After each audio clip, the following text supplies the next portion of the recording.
ẹ dákun nǹkan kan ni mo sáré mú wá fún wa gbogbo ẹ̀yin olólùfẹ́ fújì pàápàá jùlọ gbogbo ẹ̀yin tí Alhaji Saheed Osupa gbogbo ẹ̀yin tí Alhaji Wasiu Alabi Pasuma generally gbogbo ẹ̀yin tẹ́ ń gbádùn fújì tí a bá ti ń fi àdúrà ránṣẹ́ sí Alhaji Wasiu Alabi Pasuma tá ń rọ̀jò àdúrà fún wọn lórí àlá tí wọ́n lá sí wọn, ẹ má gbàgbé láti máa ṣe àdúrà fún Alhaji Saheed Osupa náà o.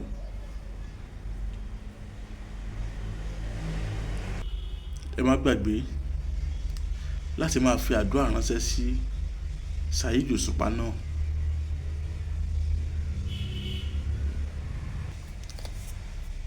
Ẹbí mi lè rí ẹni kí nìdí ìdí abá ni pé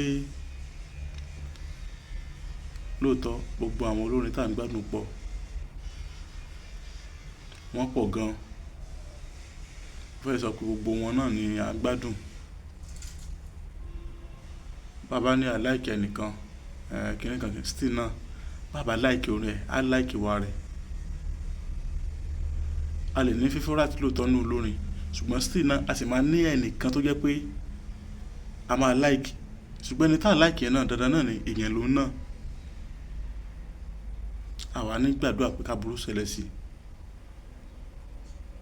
Ṣé mọ̀ wípé àlá nígbà míì a máa ṣiṣẹ́ gba ibòmíì lọ. Níbi téèyàn fojú sí nígbà míì ọ̀nà lè mọ̀ sí ńbẹ̀. Àbúrò ní ṣẹlẹ̀ sẹ́ni kankan nu wọn o. Àti Alhaji Saheed Osupa àti Alhaji Pasuma àti Alhaji Wasiu Ayinde àti Taye Currency ni Muri Thunder ni Sule Alao Malaika ni Baba Oko Sefiu Alao ni gbogbo wọn general pátápátá. Àbúrò ní ṣẹlẹ̀ sẹ́ni kankan nu wọn.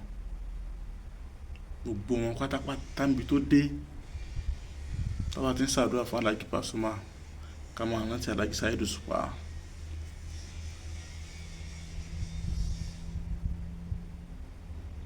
Wọ́n á máa lálàá sí bàbá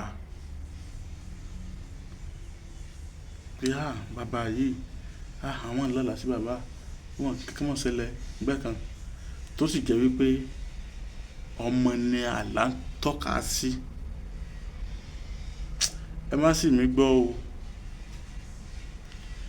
Wọ́n á máa lálàá sí bàbá tó jẹ́ pé ọmọ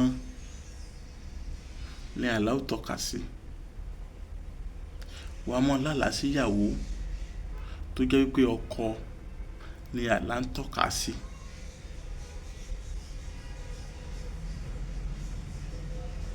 Wọ́n á máa lálàá sí ẹ̀gbọ́n tó sì jẹ́ pé àbúrò ló ní àlá yẹn.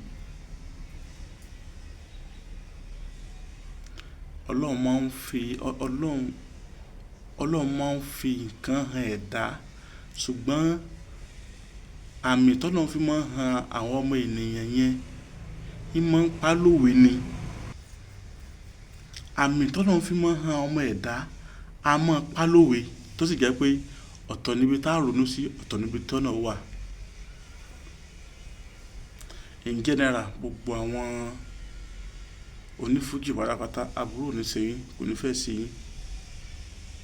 Ẹ dákun ẹ̀yin àfáà, ẹ̀yin pásítọ̀, ẹ̀yin wòlíì, ẹ̀yin abaláwo bá ti ń gbàdúrà fún Alhaji Pasuma ẹ máa rántí Alhaji Saheed Osupa, ẹ máa rántí Wasiu Ayinde,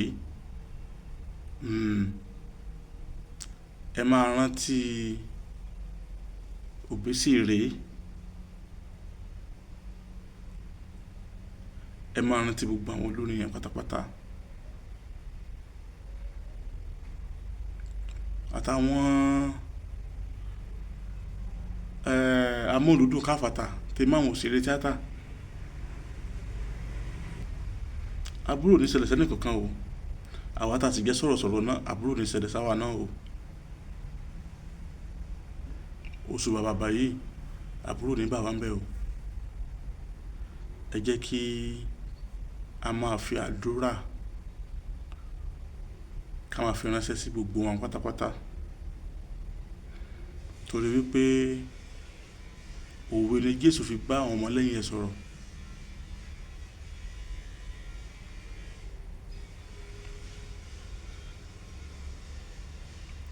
Kò ní tọ́ sáwa náà,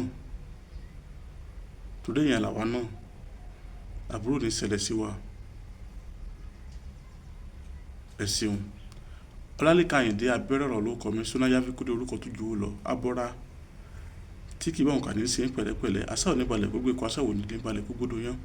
Olóògbé Abẹ́ Egúngún alábàárà ló fún lásán orin tán kọ́ tẹ̀lé gún lẹ́yìn, òun náà pè ní ẹ̀sà. Ẹ ṣeun tẹ́ ń wò wá, tẹ́ ń gbádùn wá. Ẹ ṣé o.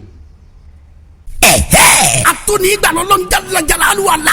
Ọba tó yanjú ìṣòro ẹ̀dá ní rọrùn. Tó wá fi bàbá Mẹ́yà sí spiritual consultant kẹwàá ní Nàìjíríà. Pẹ̀lú kún fáyà kún ọlọ́run náà. Ó ní kí gbogbo ń táyé ti dé. Tó bá ti dọ́dọ̀ bàbá Mẹ́yà sí kí gbogbo ẹ̀ ó máa túbí sí ni láì. Wọ́lá oníṣẹ́ ńlá Mahama. Wọ́lá àṣírí Súrátù Yásìn nínú Kúránì Kárím. Àwọn ọmọ tó mú kó mu fàfàkúfà kí wọ́n filẹ̀ fúnra wọn. Kí ló ń jẹ́ ìjákulẹ̀ lórí iṣẹ́? Àmúbọ̀kọ àbíyáyá. Disappointment, promise and fail. Business connections. Obìnrin tó fẹ́ lóyún tó fẹ́ bímọ. Ọkùnrin tí ò lè ṣèṣe akọni lọ́dọ̀ obìnrin. Ìtọ́jú ẹ̀ wà dáadáa.